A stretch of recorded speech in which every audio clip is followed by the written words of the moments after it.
Hello, hello les amis, Scorpion, ascendant Scorpion, signe lunaire en Scorpion, bienvenue pour cette guidance. Aujourd'hui, nous regardons quels sont les messages que vos guides cherchent à vous adresser par l'intermédiaire de ce tirage pour la période de mi-octobre, mi-novembre. Alors bien sûr, ça peut parler à certains Scorpions dès à présent et parler à d'autres Scorpions plutôt en fin du mois de novembre. Tout dépend à quelle vitesse vous avancez. Les énergies ne sont pas temporellement parlant les mêmes avec le tarot qu'avec votre vie.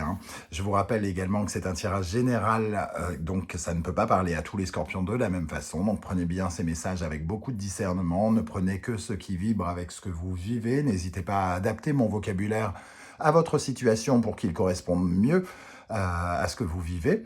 Je vous invite à faire votre propre lecture intuitive comme d'habitude. Prenez les messages qui vous semblent intéressants pour vous.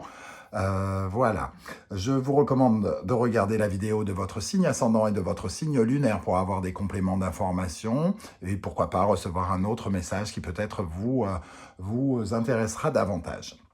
Dans la barre d'infos juste en dessous, vous trouverez mon adresse email si vous désirez des renseignements pour les tirages personnalisés. Vous trouverez également différents liens qui vous mèneront vers les guidances que j'ai effectuées pour le signe du Scorpion récemment, comme par exemple la guidance générale du mois de novembre, la guidance trimestrielle de l'automne pour connaître les énergies des 3 prochains mois et quelle est la bonne surprise qui vous attend en novembre. Toutes ces vidéos sont disponibles sur la chaîne.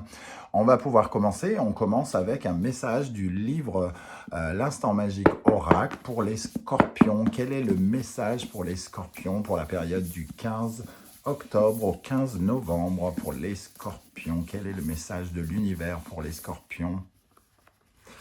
Logique ne veut pas nécessairement dire bénéfique. Ah, intéressant. Logique, ce qui est logique n'est pas forcément totalement bon, toujours. Ce qui est raisonnable aussi dans ce terme logique, j'entends le mot raisonnable. Il faut parfois savoir être raisonnable. Tout ne va pas dans notre sens, tout ne va pas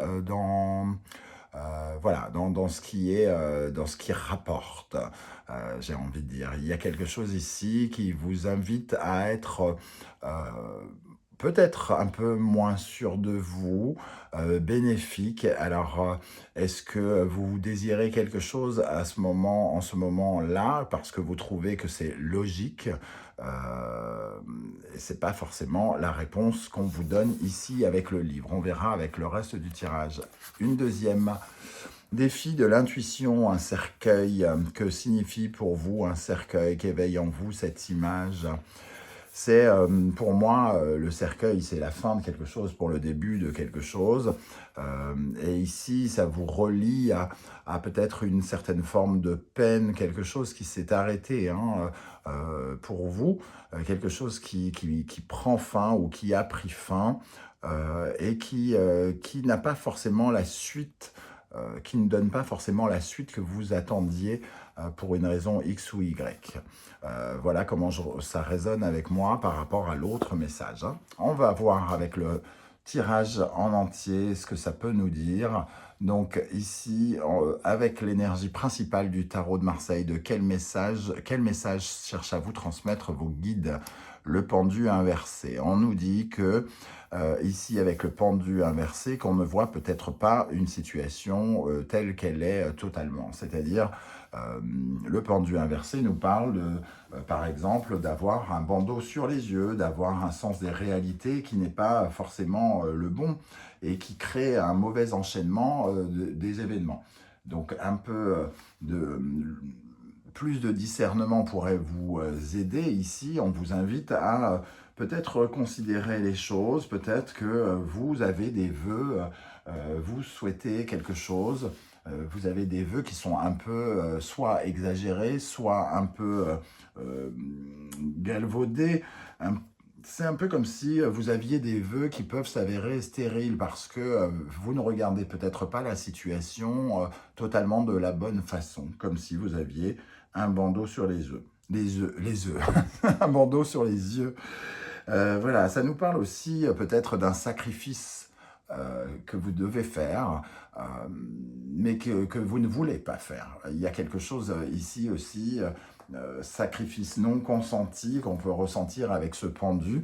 On vous invite à vous rendre compte que tout ne peut pas aller toujours dans votre sens et que ce que vous considérez comme logique n'est pas forcément ce qu'il vous faut. Voilà, c'est exactement ça. Ce qui vous paraît raisonnable, logique, n'est pas exactement ce qu'il vous faut, semble-t-il. Le message semble aller dans ce sens. Alors, de quoi parle-t-on? De quelque chose, en tout cas, sur lequel vous attendez quelque chose, parce qu'il y a quand même ce mot sacrifice. Vous attendez quelque chose d'une situation et qui soit ne peut pas donner les résultats que vous attendez, ou soit n'est pas exactement aussi figé que vous l'imaginez. Voilà. Vous vous retrouvez en tout cas peut-être un peu en prison par rapport à quelque chose, un peu comme si on vous avait sacrifié aussi. Hein. Ce n'est pas forcément vous qui vous sacrifiez d'ailleurs, c'est peut-être quelqu'un qui vous sacrifie et que vous n'avez pas le choix. C'est vraiment cette notion-là, hein, avec le pendu inversé. Vous n'avez pas le choix que d'être sacrifié, entre guillemets. Bon, on va continuer à regarder de quoi ça peut nous parler. Ici, nous avons, avec l'oracle bleu, le notaire, la ville et la mer.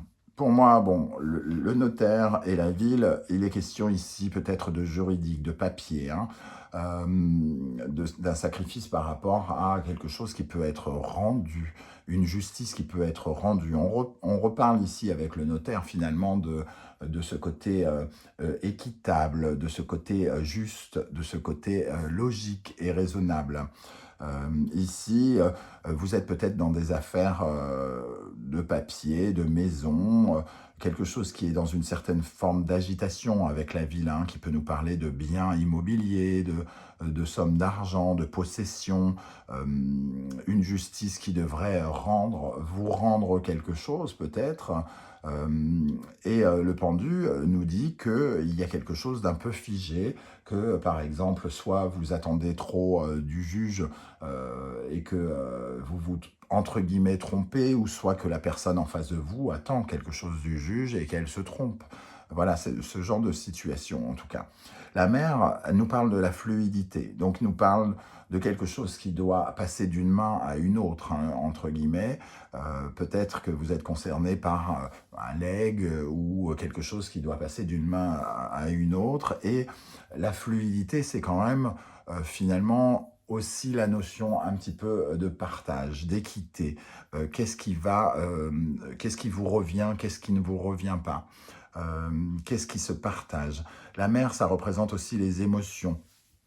Ici, il peut y avoir une perturbation des émotions, une certaine forme de confusion avec la ville qui représente le bruit, qui représente l'agitation, hein, et la mer qui est censée apaiser quelque chose.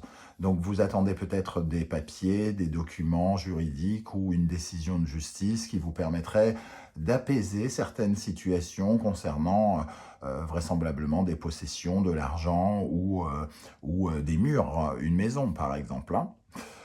Une pension alimentaire, quelque chose en lien avec une autre personne, semble-t-il. Et peut-être que ici vous avez les yeux pas tout à fait en face des trous, j'ai envie de dire. Soit vous en attendez plus, ou soit la personne en face de vous en attend plus. Et il faut, entre guillemets, se faire une raison que tout ce qui est logique n'est pas forcément bénéfique. Ne va pas forcément dans votre sens, j'ai l'impression. Ok, c'est le message en tout cas qu'on essaye de vous transmettre. Sur quelle force il faut que vous utilisiez, quel animal totem vous aide, vous encourage, peut vous donner les clés de certaines choses ici pour vous aider à avancer. Nous avons la licorne. La licorne, ici nous parle en tout cas de cette notion de faire fuir toute négativité, d'enlever toute négativité, toute colère, toutes les émotions, entre guillemets, qui ne sont pas positives pour vous. Elle vous conseille, on vous conseille ici de vous raccorder au positif. Et quand je dis au positif, c'est pas d'avoir une vision positive des choses, c'est d'être le plus bienveillant possible, d'être dans une certaine forme de... comment dire, c'est de n'être ni, de ne vous placer ni comme victime, ni comme bourreau, de ne pas vous placer comme le méchant, ni comme le gentil, mais d'être vraiment dans une situation soit neutre ou soit en tout cas positive. N'allez pas vers la colère, n'allez pas vers la rancune, n'allez pas euh, vers la revanche ou des choses comme ça, nous dit cette carte ici. Soyez plus humble, soyez plus modeste, soyez plus en paix. Voilà ce que je ressens avec cette énergie. Hein. Ici, elle est accompagnée avec le tarot d'Irtis de la carte du 7 d'épée qui nous dit d'utiliser votre intelligence, votre grande intelligence, votre vivacité d'esprit de façon certes stratégique, mais pas dans le mauvais côté de la stratégie, pas dans la ruse, pas dans le je t'écrase, je me venge, je te fais des coups bas, quelque chose comme ça. On vous invite à rester honnête, j'ai envie de dire, c'est le mot que j'entends, rester honnête, parce que la justice ici, cette notion de justice, elle sera équitable à partir du moment où elle sera équitable par rapport à la réalité, pas par rapport à la réalité que vous pensez être la vérité, entre guillemets. Voilà ce que je ressens. Donc on vous invite à ne pas être dans de la désillusion pour vous éviter peut-être, entre guillemets, de prendre un coup, quelque chose comme ça. C'est ce que nous disent les guides. Hein. Ici, qu'est-ce qu'il faut rééquilibrer quel animal totem il faut rééquilibrer, qui manque de balance. Donc votre fébrilité, votre fragilité. Nous avons la souris. La souris, finalement, elle creuse, elle met de côté, elle est toujours dans le moindre détail. Elle regarde les choses dans le plus petit détail, avec une toute petite vision. Et on vous invite ici à améliorer cela et donc à avoir une vision plus grande de ce qui se passe actuellement et d'être peut-être moins dans l'espèce d'énergie du parasite de la souris qui grignote tout sur sa route, qui creuse inlassablement la terre au risque de tout faire s'effondrer sous sa maison. Hein. C'est un peu... elle fait des terriers, des terriers, des terriers, des terriers, et d'un seul coup, sa maison s'effondre. Donc on vous invite ici à avoir une vision plus large, de ne pas voir petit, de ne pas gagner petit, de ne pas... voilà, d'être plus solide, hein, finalement, de faire des fondations plus solides aussi, de créer des fondations plus solides. Allez accompagner du diable. Alors ici, le 7 d'épée et le diable, hein, on voit une forme de ruse, on voit quelqu'un, en tout cas, qui est extrêmement stratège, qui est peut-être extrêmement gourmand, quelqu'un qui veut beaucoup, qui veut dominer la situation, qui peut avoir un côté vicieux. Hein. On vous invite à rectifier ce diable, cet aspect cupide, la cupidité, d'avoir plus, de gagner plus, de dominer l'autre, d'être attaché finalement et de ne pas être libre de ses mouvements parce qu'on est dépendant de quelque chose. Donc on vous invite à aussi avoir plus clairement une situation, à ne pas être dans la domination, mais être véritablement dans une certaine forme d'équité, de justesse. Vous êtes dans une situation peut-être euh, où vous avez envie d'obtenir plus que ce que vous souhaitez, par exemple, euh, comme pour vous venger, par exemple, ou quelque chose comme ça. Et on vous invite à corriger ce tir pour justement ne pas connaître la désillusion, de changer votre regard, d'être plus dans le partage, la fluidité, semble-t-il. Alors, je ne sais pas du tout de quoi ça parle, hein. Je vous transmets ce que je ressens. Ce diable, il veut posséder quelque chose. Mais il a une vision étriquée de quelque chose. Donc, c'est l'avertissement, entre guillemets, qu'on vous donne ici, d'être peut-être plus dans, oui, dans le partage, hein, d'accepter, d'être moins...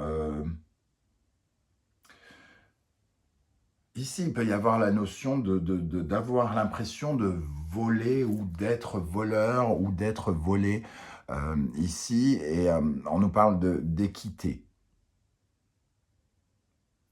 Voilà comment je ressens. Alors, quels sont les conseils des guides ici, hein, pour vous? On retrouve cette désillusion, comme si on rêvait les yeux grands ouverts avec le poisson et Neptune ici. On n'a pas les yeux en face des trous, hein, exactement ça, par rapport à quelque chose en lien avec le foyer, la maison, la famille. On a une certaine forme d'illusion. On crée de l'illusion, on crée une réalité qui n'est pas vraiment la réalité. On fuit une certaine forme de réalité d'un point de vue familial, d'un point de vue du passé, une histoire du passé. On n'a pas tout à fait les bonnes émotions, les bons sentiments. On est peut-être revanchard alors qu'on est plutôt en colère. On transforme quelque chose dans une réalité.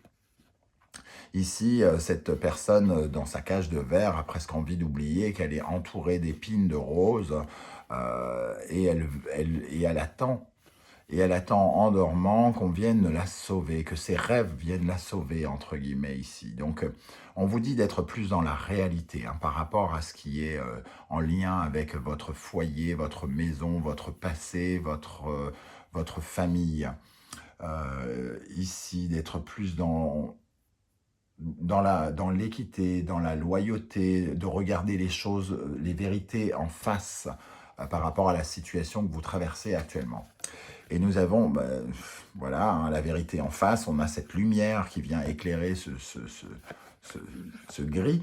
Et surtout, on retrouve ce poisson et ce Neptune avec une certaine vérité ici. Beaucoup plus de discernement dans cette carte. On vous invite à avoir plus de discernement par rapport à une situation, parce que ce discernement va vous aider à traverser cette période et à peut-être moins vous blesser, moins vous sentir blessé, et éviter de laisser un certain enchaînement se faire d'une mauvaise façon. On vous encourage à être plus dans la lumière que dans les ténèbres, hein. On le voit ici, d'être plus dans le calme que dans l'agitation, et d'être peut-être davantage en paix. De comprendre mieux ce qui se passe, d'avoir accès à de nouvelles informations en lien avec votre passé, avec quelque chose qui a été coupé vraisemblablement, puisqu'on avait le cercueil. Et de regarder cette séparation, si on parle de séparation, quand on pense au cercueil, on peut penser à une séparation, de regarder soit cette séparation, cette fin de quelque chose, avec beaucoup plus de clairvoyance. Voilà comment je ressens ce tirage. Alors, je vous propose un ou deux messages des portes de l'intuition. Je vais aller par ici pour vous, les amis Scorpions. Nous avons les mots.